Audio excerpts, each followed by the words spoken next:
The great hall of the Galactic Concord had never been this quiet. 400 species filled the massive chamber. Creatures of light sat next to beings of stone. Reptiles with scales harder than steel stood beside floating clouds of living gas. They had gathered here for 12,000 years to maintain peace across the stars. They had seen wars end and empires rise, but none of them had ever seen anything like this. Ambassador Vel Thron of the Sonari Dominion stood at the center podium. Her body was made of living crystal, and normally she glowed with soft blue light. Today, that light flickered like a dying flame. Her voice shook as she spoke the words that would change everything. The Crimson Citadel has fallen.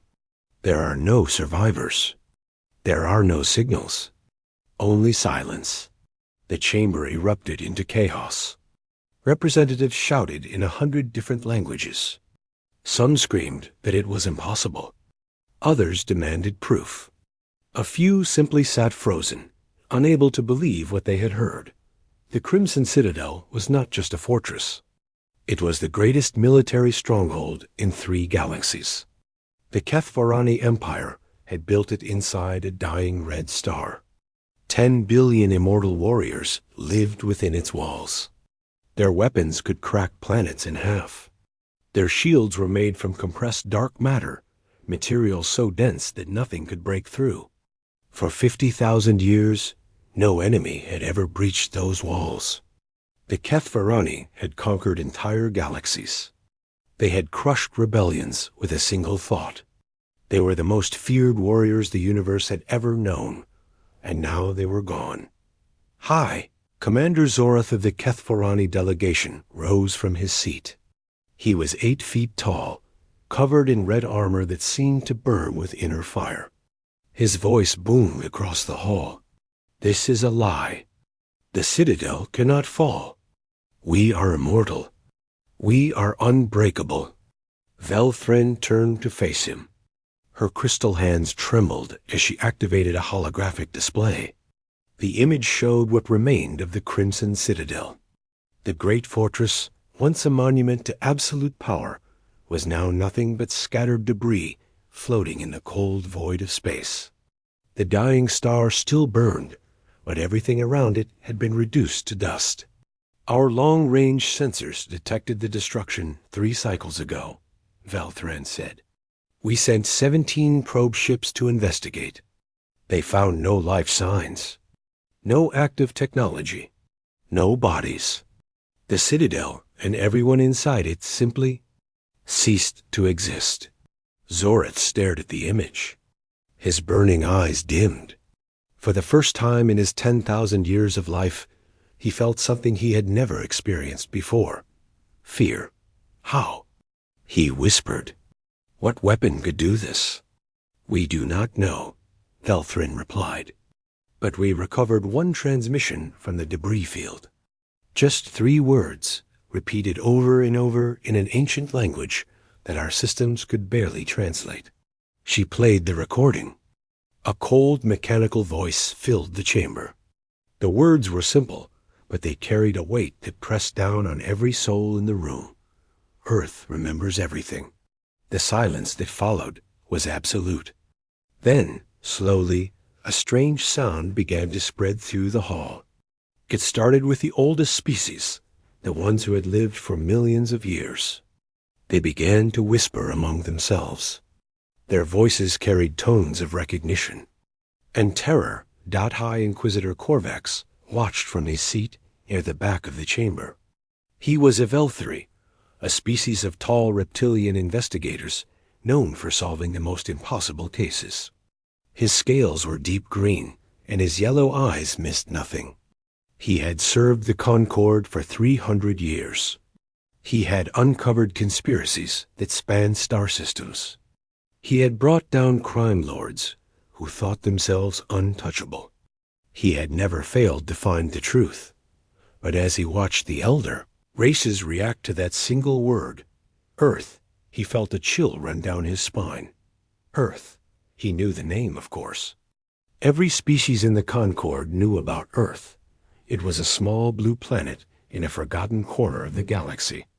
The species that lived there, humans, were considered primitive. They had barely achieved space travel. They fought among themselves constantly. They lived short, brutal lives and died from diseases that more advanced species had cured millions of years ago. 3,000 years ago, the Concord had erected something called Veil of Silence around Earth's solar system. It was a barrier of energy that blocked all signals from entering or leaving. The official reason was to protect the developing species from outside interference. It was a kindness, the Concord said. Humanity would be allowed to evolve naturally, without the trauma of knowing they were not alone. But now, watching the fear in the eyes of beings who had lived since before Earth's sun was born, Korvax began to wonder if that story was true. The session ended in confusion. Representatives fled to contact their home worlds. Military commanders demanded answers that no one could provide. Korvax remained in his seat, thinking. 3 hours later, he received a summons. The Concord Council, the 12 oldest and most powerful beings in the Alliance, wanted to see him. When he entered their private chamber, he found them waiting in a circle of shadow. Their faces were hidden. Their voices were heavy with something that sounded like shame. "High Inquisitor," the lead voice said, "you are tasked with discovering the truth behind the fall of the Crimson Citadel. You will be given access to the Forbidden Archive. You will learn things that have been hidden for millennia. And when you have found your answers, you will report directly to us. To no one else." Korvax bowed his head. "I will uncover the truth. I always do." "We know," another voice said. "That is why we chose you. But we must warn you, Inquisitor. The truth you seek may be more terrible than anything you have ever imagined. The files you are about to read were not sealed to protect humanity. They were sealed to protect everyone else." Korvax left the chamber with a cold knot forming in his stomach. He made his way to the Forbidden's Archive, a vault that existed in a pocket dimension accessible only to those with the highest clearance. The door opened at his touch, and he stepped inside. Rows of data crystals stretched into infinity. Each one contained secrets that could destroy civilizations. Korvax walked to the section marked with a simple symbol, a blue circle with a single green landmass. Earth. He reached for the first crystal. His claws hesitated above it.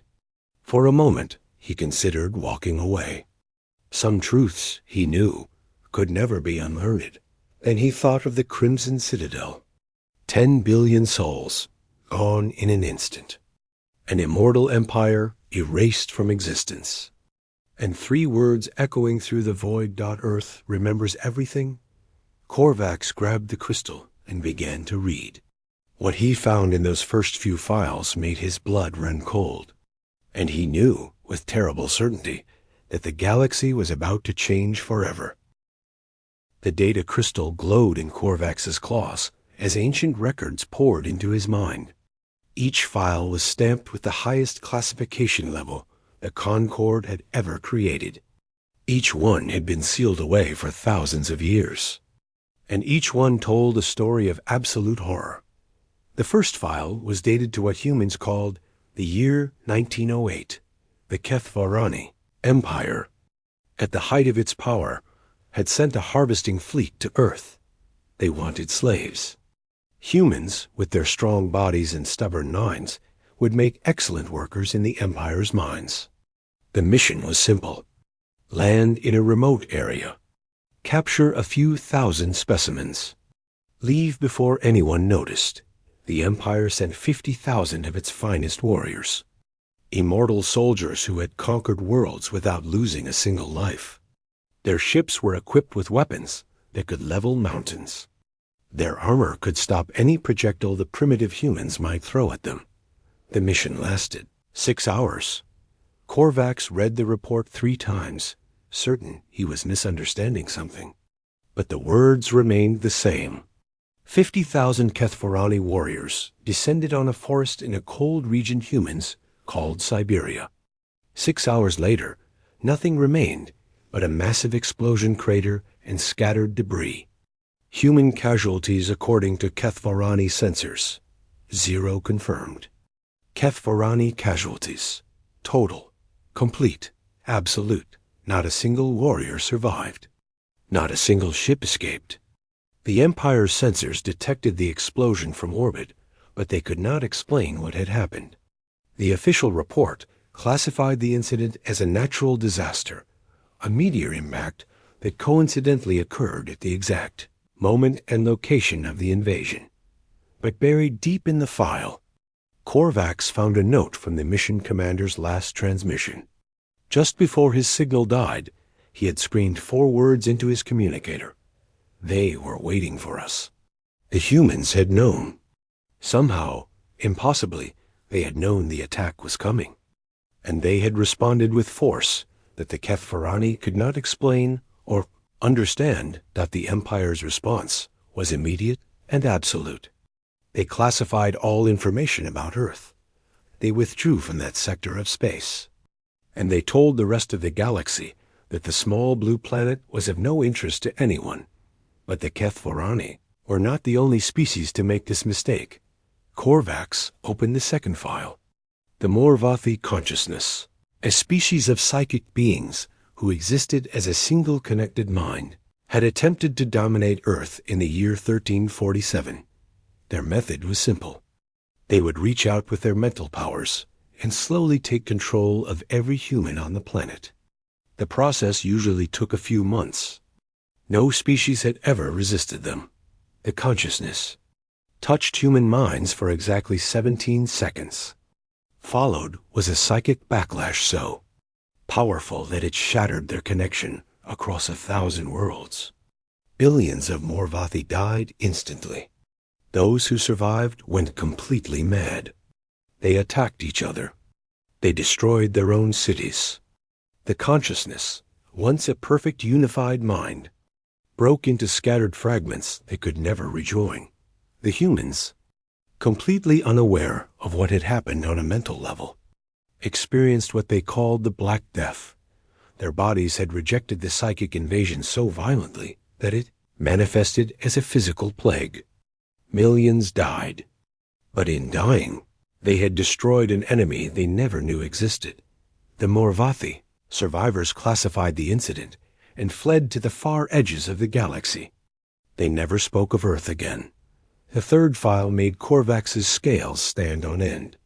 The Zelari swarm, a species of parasitic organisms that could infect and control any biological host, had attempted infiltration in 1918. They were patient. They were subtle. They had taken over entire civilizations without anyone noticing until it was too late. They released their spores into Earth's atmosphere. The spores entered human bodies and began the slow process of taking control. Human immune systems noticed the invasion within hours. The resulting battle, which humans called the Spanish flu, killed over 50 million people. But it killed 1 trillion Zelari drones. The human body fought the parasites with such fury that the swarm's command structure collapsed. For the first time in their existence, the Zelari experienced something new: fear. They abandoned Earth and never returned. Korvax continued reading. File after file told the same story. Species after species had touched Earth and suffered catastrophic losses. The Velthari, his own kind, had sent a research team in 1986. They had observed the humans from orbit for 3 weeks. Then their ship experienced a critical failure and crashed into something the humans called Chernobyl. The explosion destroyed the ship and all evidence of alien presence, but it also released radiation that killed thousands of humans. The Concorde had covered it up. They had always covered it up. Every contact with Earth ended in disaster. Every species that got too close paid a terrible price. And through it all, the humans remained completely unaware of the forces that had tried to destroy them. Or so everyone believed. Korvax reached the final file. It was dated just 3 months ago. The title made his heart stop. Project Awakening. The day humanity discovers the veil. Someone had torn through the veil of silence. A small ship, using technology that should not exist, had punched a hole in the barrier and entered Earth's solar system. The ship had carried a message. A simple data package containing the truth about everything. Every invasion. Every cover-up. Every lie the Concorde had told. The humans had learned that they were not alone. They had learned that for 3,000 years, the galaxy had been watching them, lying to them, and occasionally trying to kill them. They had learned that the veil was not protection. It was a prison, and they had learned who was responsible. Korvax checked the file's origin. The ship that broke through the veil had come from Kethverani space. The message had been sent by a Kethverani commander named Voktur, a warrior who believed that the old fears were foolish, and that humanity could be crushed if only someone was brave enough to try. Voktur had sent a strike team through the gap in the veil. Their target was a small building in a place called New Denver. A school. The team killed everyone inside. 47 children. Then they transmitted footage of the massacre back to the Citadel as proof of their victory. That was 3 months ago. 2 weeks later, the Crimson Citadel fell. Korvax set down the data crystal. His claws were shaking. His mind was spinning with terrible understanding. The humans had not attacked the Kethverani out of nowhere. They had not struck blindly in the dark. They had been provoked. They had been hurt. And they had responded. Earth remembers everything. Now. Korvax understood what those words meant. And he knew, with cold certainty, that his investigation was far from over. If he wanted to understand what humanity truly was, he would have to do something no alien had done in 3,000 years. He would have to go to Earth. Korvax returned to the Galactic Concorde with a weight on his soul that he knew would never lift. He had seen Earth. He had spoken with General Chun. He had looked into the eyes of a species that the galaxy had wronged for 3,000 years.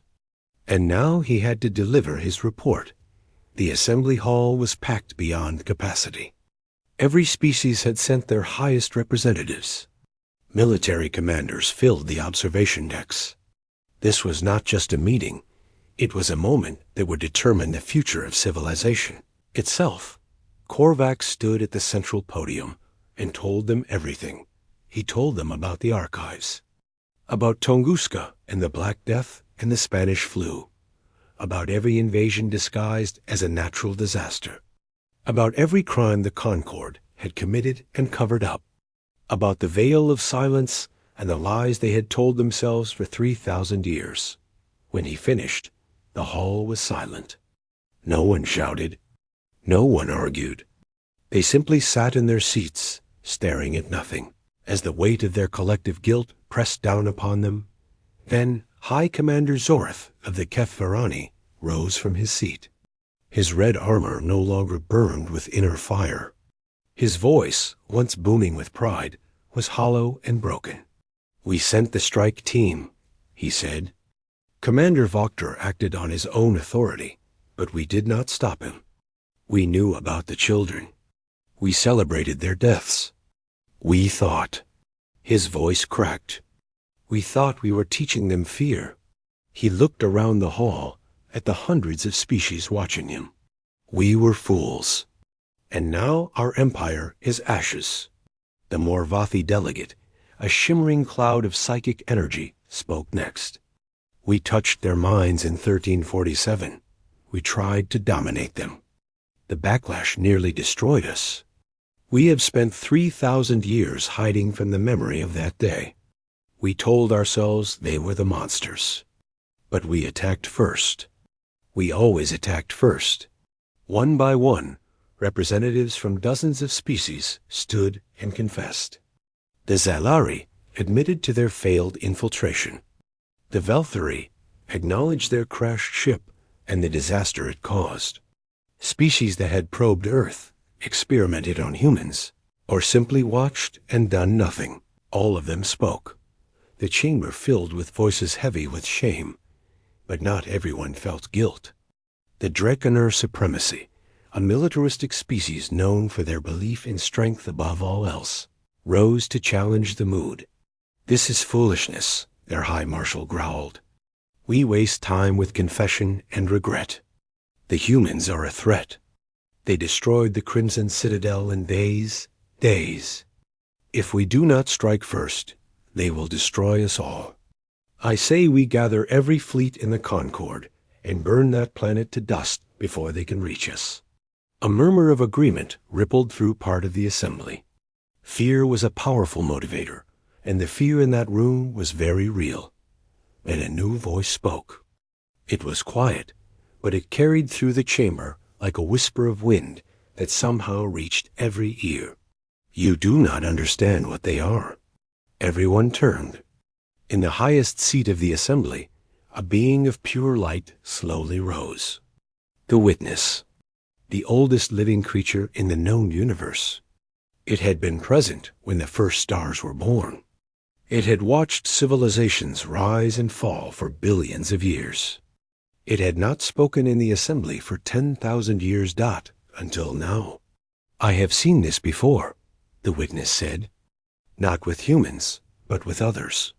Species that arose in darkness. Species that were tested by cruelty and emerged stronger for it. The universe creates them when balance is needed. When empires grow too proud. When the powerful forget that their strength does not make them right." The light flickered, and for a moment the Witness seemed almost sad. "Humans are not a threat to be eliminated. They are a correction to be accepted. You cannot destroy them. Others have tried. They do not break. They do not bend. They only remember, and they wait, and when the time is right, they act." The High Marshal slammed his fist against his podium. "Then what do you suggest? That we bow to these primitives? That we beg for mercy?" "I suggest," the Witness replied, "that you listen." Every screen in the assembly hall flickered. The lights dimmed. And suddenly, a human woman appeared on every display. She was young, with dark hair and a calm smile. But her eyes held the same ancient fury that Korvax had seen in General Chun. "Greetings, Galactic Concord," she said. "My name is Director Yuki Tanaka of Earth's Office of Galactic Reconciliation. We know you are discussing us. We decided to save you some time." She held up a small data chip. "This contains a complete record of every crime committed against Earth by Concord species. Every abduction. Every experiment. Every invasion. Every child killed in the name of study or conquest or fear. It is very long. It took us 3 months just to organize it properly." Yuki set the chip down and folded her hands. "We are not asking for war. We are not asking for revenge. The Keth Varani made a choice, and they paid for it. That matter is closed. What we are asking for now is something much simpler." She paused, and her smile faded. "We want acknowledgement. We want the truth told publicly, permanently, and without excuse. We want memorials for our dead. We want the galaxy to admit what was done to us, not because we need your approval, but because you need to remember. You need to understand that actions have consequences. That cruelty leaves marks that do not fade." Yuki leaned forward slightly. "You have 1 galactic standard year. During that time, we will not take aggressive action against anyone. We will wait. We will watch. And at the end of that year, we expect to see proof that you have changed." Her eyes seemed to look directly at every being in the room. "If we do not see that proof, we will begin crossing names off our list ourselves. The Keth Varani Citadel took 2 days. We have improved since then. The transmission ended. The screens returned to normal. And the Galactic Concord sat in stunned silence. Korvax looked around the chamber. He saw fear in many eyes, anger in others, but mostly he saw something he had never expected to find in this hall of power and pride. He saw doubt. He saw the first cracks forming in the certainty that had guided these species for millennia. He saw the beginning of something new. The humans were not asking the galaxy to surrender. They were asking it to grow up, to take responsibility, to become something better than it had been thought. And for the first time in 12,000 years, the Galactic Concord was not sure if it could. 1 year. They had 1 year to decide. Korvax closed his eyes and hoped it would be enough. The veil of silence shimmered like a wall of liquid stars. Korvax stood at the edge of it, staring at the barrier that had hidden humanity from the galaxy for 3,000 years. His ship was small, fast, and completely unarmed. He had come alone. He had come in peace. He hoped that would be enough. The Council had given him permission to cross the veil. They had also told him that if he died, the Concord would deny all knowledge of his mission. He would be forgotten. His name would be erased from every record. That was the price of truth. Korvax flew forward. The veil wrapped around his ship like cold water, pressing against the hull with impossible weight. For a moment, he could not see anything. Then suddenly, he was through. What he found on the other side made him gasp. He had expected to find a primitive civilization. Simple ships. Basic technology. A species that had barely scratched the surface of space travel. That was what the Concord's records showed. That was what everyone believed. The records were lies. Before him stretched a fleet unlike anything he had ever seen. Thousands of ships, each one sleek and silent and dark as the void itself. They hung in perfect formation around a massive space station that orbited the moon.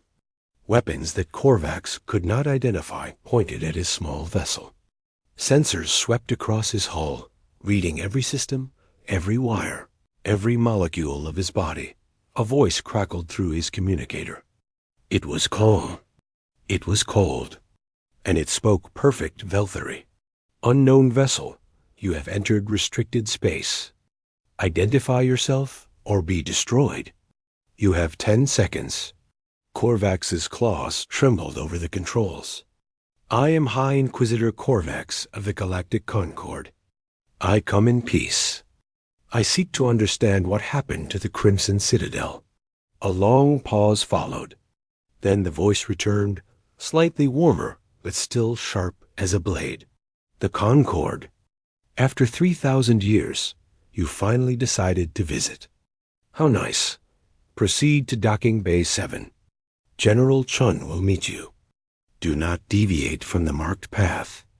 Do not scan our vessels. Do not try anything clever. We have learned to be very careful with guests from the stars. Korvax followed the path exactly. He did not scan anything. He barely breathed. The docking bay was larger than most Concord battleships. Armed soldiers lined the walls, their faces hidden behind dark helmets. They did not move as Korvax stepped out of his ship, but he could feel their eyes tracking his every motion. A woman walked toward him. She was small by Velthari standards, barely reaching his chest. Her hair was gray, cut short. Her uniform was simple and black. But her eyes held something that made Korvax want to step back. They were the eyes of someone who had seen too much and forgotten nothing. High Inquisitor, she said. Her voice carried no warmth. I am General Maya Chun, commander of Earth's Silent Fleet. You have questions. I have answers. Whether you like those answers is not my concern. Korvax bowed his head respectfully. General, I have read the archives. I know what the Kethvarani did to your people. The children. The school. I understand your anger. Maya's expression did not change, but something flickered in her eyes. Pain. Old and deep and carefully controlled. Do you? She asked. Do you really understand? Let me explain something, Inquisitor. For 3,000 years, we lived behind your veil.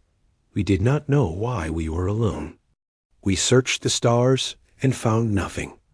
We sent signals and received no reply. We thought we were the only intelligent life in the universe. We felt so small, so isolated, so afraid. She stepped closer. Korvax held his ground, but his hearts were racing. Then someone broke through your barrier. They showed us the truth. We learned that we were not alone, we were imprisoned. We learned that species had been attacking us for millennia, disguising their invasions as natural disasters.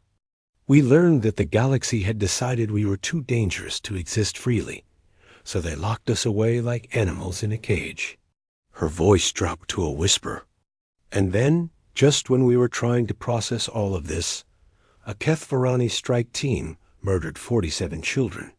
They recorded it. They laughed while they did it. They thought we would be afraid. Maya smiled, and the smile was more terrifying than any weapon Korvax had ever seen. They made a mistake. Korvax found his voice. You destroyed an empire. 10 billion warriors. The most powerful military force in 3 galaxies. How? Maya turned and gestured for him to follow. They walked through corridors filled with technology that Korvax could not identify. Screens displayed star maps that covered far more than Earth's solar system. Soldiers moved with quiet efficiency, preparing for something he could not understand. We had 3,000 years behind the veil, Maya said. 3,000 years to develop in secret. 3,000 years to wonder why we were alone. We built ships. We created weapons. We studied every signal that leaked through your barrier. By the time the truth reached us, we were ready. She stopped in front of a massive window. Beyond it, Earth hung in the darkness, a small blue marble wrapped in white clouds. Beautiful, peaceful, deadly. But our technology is not our real weapon, Maya continued. Our real weapon is something simpler. Something your species and all the others have evolved beyond. We remember, Inquisitor. We remember every hurt, every betrayal, every innocent life lost. Other species forgive and forget. They move on. They let the past stay in the past. She turned to face him. Humans do not forget. We hold our pain and we transform it. We turn grief into determination. We turn rage into precision. The Kethvarani thought their immortality made them invincible. They forgot that time works differently for beings who remember. Maya pulled a small device from her pocket. It displayed a list of names. Hundreds of species. Thousands of incidents. Dates stretching back through human history. Every attack on Earth is recorded here, she said. Every species that harmed us. Every crime committed against our people. We have been keeping this list for a very long time. Korvax stared at the device. His scales had gone pale. The Kethvarani, Maya said, were crossed off yesterday. Their crime, 47 children. Their punishment, the complete destruction of every military asset responsible for authorizing or carrying out the attack. She looked up at Korvax with those ancient, furious eyes.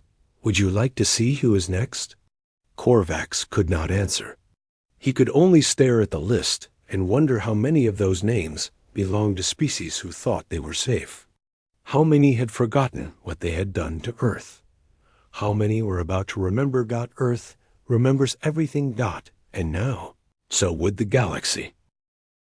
1 year passed. It was the longest year in galactic history. Every species watched the calendar. Every government debated what to do. Some wanted to fight. Some wanted to hide. But slowly, painfully, most came to understand that neither option would work. The humans had been clear. They wanted acknowledgement. They wanted the truth. And so, for the first time in 12,000 years, the Galactic Concord decided to tell it. The day of acknowledgement was held on neutral ground, a massive space station built in the empty space between galaxies. Trillions of beings watched the ceremony through broadcasts that reached every corner of known space. This was not just a meeting. This was a reckoning. One by one, representatives from each species approached the central stage. They read lists of crimes. They named the dead. They spoke words that had been forbidden for thousands of years. High Commander Zorath was first. The last leader of the Kethfarani spoke with a broken voice. In the year humans call 1908, we sent 50,000 warriors to Earth to harvest slaves. We were destroyed. We covered up our failure and told the galaxy that humans were primitive and harmless. This was a lie. In the year humans call 2847, Commander Vokhtar sent a strike team to murder 47 human children. We celebrated their deaths. We thought we were powerful. We were wrong. The Kethfarani Empire has fallen, and we have earned that fall. He stepped back, and the next representative took his place. The Morvathi admitted to their psychic invasion. The Zalarai confessed to their parasitic infiltration. The Velthari acknowledged their crashed ship and the disaster it caused. Species that had never been caught species that had successfully hidden their crimes for millennia came forward and confessed anyway. The ceremony lasted for 3 days. Korvax watched from a special platform, reserved for those who had helped make this day possible. He had been named Earth's first alien ambassador, a position he had never expected and still did not fully understand. But General Chun had requested him specifically. "You sought the truth when no one else would," she had said. "That matters to us." On the 4th day, the human delegation arrived. They did not come with warships. They did not come with weapons. They came with children, hundreds of young humans, each one carrying flowers from Earth. They walked through the silent crowd of alien representatives, their small faces serious and solemn. They approached the memorial that had been built at the center of the station, a massive wall of crystal etched with the names of every human who had died because of alien interference. Children placed their flowers at the base of the wall. Some of them cried. Some of them simply stood and stared at names that meant nothing to the watching galaxy, but everything to them. Director Yuki Tanaka stepped forward. She looked out at the assembled representatives, beings of light and shadow, creatures of scale and stone, entities that had existed since before Earth's sun was born. 3,000 years ago, she said, you decided that humanity was too dangerous to exist freely. You built a wall around our world. You told yourselves it was for our protection, but it was never about protecting us. It was about protecting yourselves. She gestured at the children behind her. These are the descendants of your victims, children whose great-grandparents died in disasters that were not natural, children whose ancestors were taken, experimented on, and never returned. They have every right to hate you. They have every reason to want revenge. Yuki paused. The silence in the chamber was absolute. But they are not here for revenge. They are here to forgive. A ripple of shock passed through the crowd. Korvax felt his heart skip. Humanity does not forget, Yuki continued. We have made that very clear. But forgiveness is not the same as forgetting. Forgiveness is a choice. It is a decision to stop carrying the weight of anger. It is a gift we give ourselves, not our enemies. She looked directly at the camera that was broadcasting her words across the galaxy. We forgive you, not because you deserve it, not because your confessions have erased your crimes. We forgive you because we refuse to become what you were. We refuse to let our pain define us. We refuse to be the monsters you feared. Yuki reached down and took the hand of a small girl standing beside her. The child looked up at the alien representatives with wide, curious eyes. This is Maya. She is named after General Chun, who led our fleet during the Kethvarani response. One day, she will inherit a galaxy that knows the truth about Earth. And we want that galaxy to be one where truth matters, where consequences exist, where the powerful cannot hurt the weak without cost. She squeezed the child's hand. That is what we were fighting for. Not conquest. Not revenge. Just ... accountability. Korvax felt something break inside him. He had spent his entire life seeking truth and justice. He had believed that those concepts were understood by all civilized species. But watching the humans watching these small, short-lived, impossibly stubborn creatures, he realized that he had been wrong. The galaxy had forgotten what justice meant. They had grown so powerful that they no longer believed consequences applied to them. They had committed crimes and covered them up because they could. Because no one was strong enough to make them answer for their actions. Until humanity. The ceremony ended with a moment of silence. Then slowly, something remarkable happened. Representatives began to approach the human delegation. They bowed. They offered gifts. They spoke words of regret and hope. The witness, that ancient being of light, drifted down from its platform and wrapped itself around the group of human children like a protective blanket. The universe creates corrections, it said, loud enough for everyone to hear.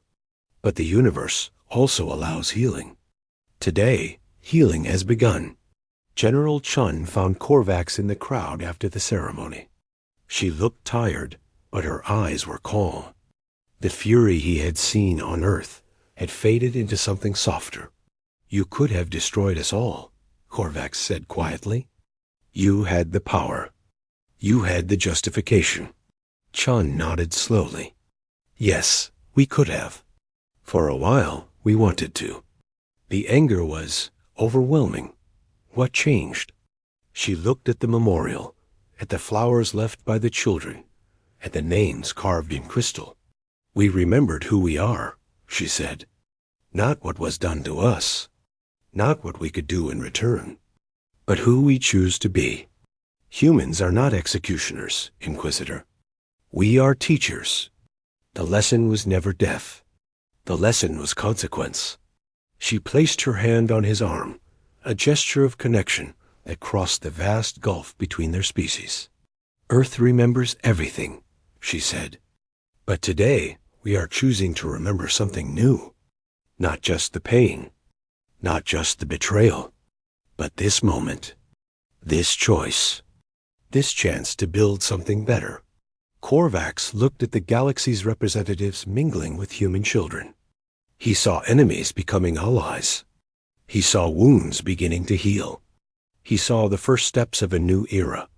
And he understood, finally, the truth behind the fall of the Crimson Citadel. It had not been an act of war. It had been a message. A reminder that actions have consequences.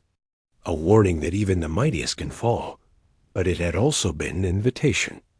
A door opening to a future where strength was measured not by the ability to destroy, but by the courage to forgive. Earth remembered everything. And now, so would the galaxy.